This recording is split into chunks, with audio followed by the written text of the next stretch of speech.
What if I told you there's an anime cafe in Tarzana where your favorite characters come to life through food? And it might just be one of the most unique dining experiences in the entire San Fernando Valley.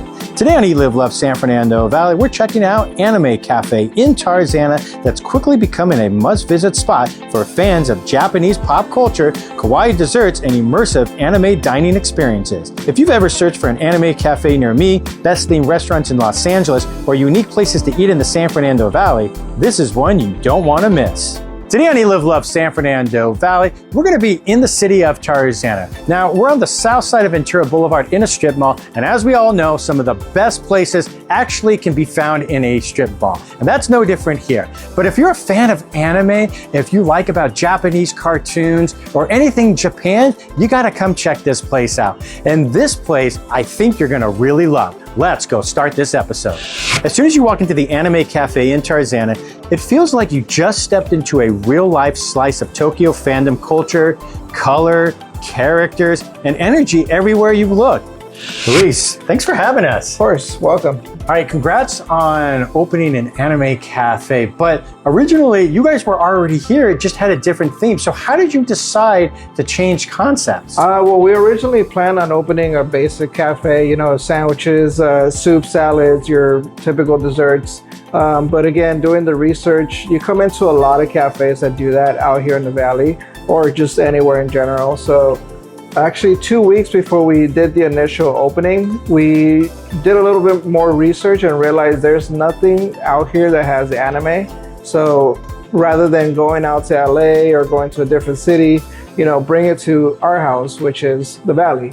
You know, we realized there's nothing really that offers what we have. So we made the switch. So within those 2 weeks, we decided, you know what, let's change the menu, let's change the concept, let's bring more people in here, let's, you know, have it to be more fun for everybody. So since you decided to change the menu, how did you decide or figure out what was going to go on the menu with a completely new concept? You know, research, experience, going out, trying out things, you know, when you go out there and you go to a Japanese restaurant, you obviously want to try something you've never had. Obviously, you also do want to try something that's popular, you know, that people like. So that's kind of where we were at. So taken from both concepts, we decided to go with something a little in between. So again, that's kind of where we, you know, ended up. All right, so speaking of your menu, so you have obviously the drinks and the food. Let's start with the drinks. So what are people gravitating to most right now? It really depends on the time of the day. When they come in the morning, obviously they want their coffee, their latte, which we do offer. When it's hot outside, sunny, you know, people want a refresher. So, you know, coming to the drinks, we want to make sure that we have both. Something that's refreshing for people that don't drink coffee. Obviously, we want to make sure that we have the matcha lovers as well. We do have a little bit of all three concepts, which it tends to sell pretty well. So I was fortunate enough to go to Japan recently, and like everybody else, one of the first things I went to go try at a convenience store of all places was the egg sando. And you guys offer a sando sandwich. Yeah, that's, you know, when you're watching anime cartoons, you're watching all your, you know, episodes, a lot of the times you'll see them eating an egg sandwich, which, you know, a lot of people tend to think, oh, it's basic. You know, it's not. You know, there's a lot of work that goes into it, boiling the eggs, you know, the QP mayo, which is very popular, more on the sweeter side. We do sell a lot when it comes to being here in person as well as orders online. Just today, you know, I'm having a hard time keeping up with them. And yet you guys are able to source your bread here locally, right? Which I think is pretty incredible because that's really probably the best part is that fluffiness and the softness of the bread, but it's able to kind of keep everything together still. Yes, it's a bread that we actually get made especially just for that sandwich.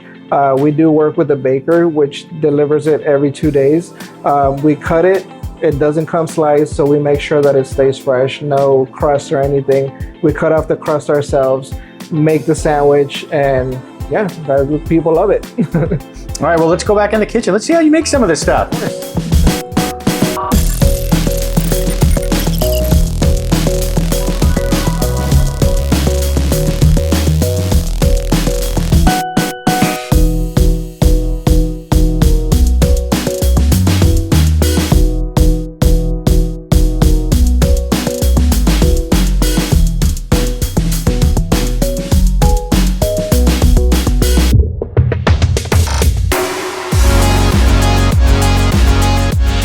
right, so I'm with Louis back here in the kitchen. So Louis, what drink are we making? We're gonna be making the Spirit Blue Matcha. Okay, so obviously everybody loves matcha these days. So where do you get your matcha? We actually source it. We do purchase it from Japan. It does get imported, which is, you know, something that we want to make sure that we have a good quality of. And in this drink in particular, what's in this drink? We have your typical matcha. So we do use a whisker when it comes to the matcha to make sure that we get that smoothness out of it. Same thing, we do use a strawberry syrup when it comes to the actual bloom. A lot of people tend to love matcha, but we also do get a lot of customers that like strawberry mixed drinks. Personally, I love strawberry mixed drinks, so figured why not combine the two. Right, and if you're not familiar with it, especially like real Japanese matcha, not the stuff that you find here in the US, that stuff, it's just the really unique taste. So I think having the strawberry kind of helps even it out a little bit.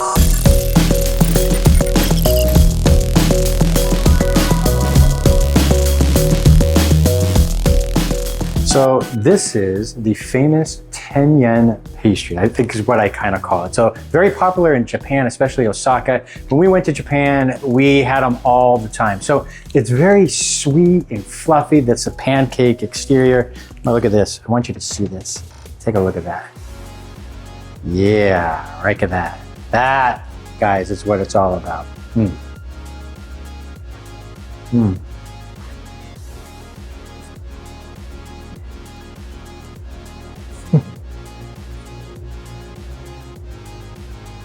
Soft, gooey mozzarella cheese with that exterior, almost like a waffle-like flavor on the exterior of it. And it all blends together so perfectly. The perfect snack. So this is what I'm here to try today. This is the Tamago Sando. So if you hear anybody talk about Japan or anyone who's been to Japan, it's all about the egg sando. A lot of times people actually pick them up at the convenience stores like 7-Eleven, which is totally different than any type of 7-Eleven you're gonna find here. But just to be able to find the milk bread itself is impressive. All right, so I'm gonna unwrap it because when you get it in Japan, you actually have it wrapped. So take a look at this. Look how much egg salad is in here. And this isn't, you know, your typical egg salad that you would find at a deli. This is the real deal. All right, I'm gonna take a big bite of this.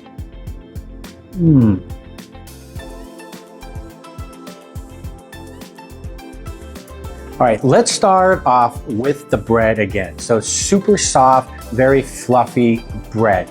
And that's the first thing that you know. So you take a bite into it, and then of course the egg salad. So the egg salad, very creamy, very silky, and has a sweetness to it. Because a lot of times when you eat egg salad, sometimes it's a little too savory for my taste actually. So here I like how they're able to make it a little sweet and goes perfectly with the milk bread.